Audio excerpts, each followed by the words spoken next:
ಮಂಡಳಿಗೆ ಮೂಗುದಾರ, ಕೇಂದ್ರದಿಂದ ಭರ್ಜರಿ ತಯಾರಿ.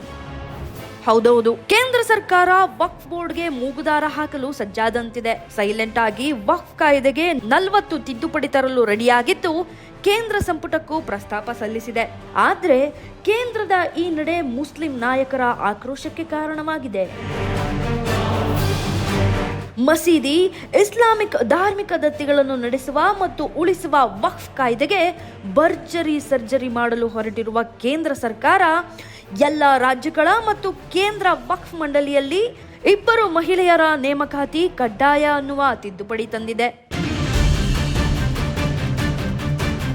ಇನ್ನು ಎರಡನೆಯ ಪ್ರಮುಖ ತಿದ್ದುಪಡಿ ಅಂದ್ರೆ ಪ್ರಸ್ತುತ ಚಾಲ್ತಿಯಲ್ಲಿರುವ ವಕ್ಫ್ ಕಾಯ್ದೆಯ ಪ್ರಕಾರ ವಕ್ಫ್ ಆಸ್ತಿಯನ್ನು ಯಾವುದೇ ನ್ಯಾಯಾಲಯದಲ್ಲಿ ಪ್ರಶ್ನಿಸುವುದಕ್ಕೆ ಸಾಧ್ಯವಿರಲಿಲ್ಲ.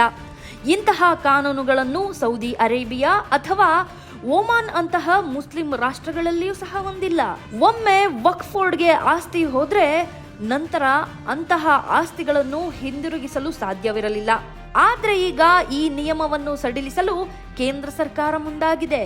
ಇಂಥ 40 ತಿದ್ದುಪಡಿಗಳನ್ನು ಕೇಂದ್ರ ಸರ್ಕಾರ ವಕ್ಫ್ ಕಾಯ್ದೆಗೆ ತರಲು ಸಿದ್ಧತೆ ನಡೆಸಿದೆ. ಮುಸ್ಲಿಂ ಧರ್ಮಗುರುಗಳಿಂದ ವಿರೋಧ.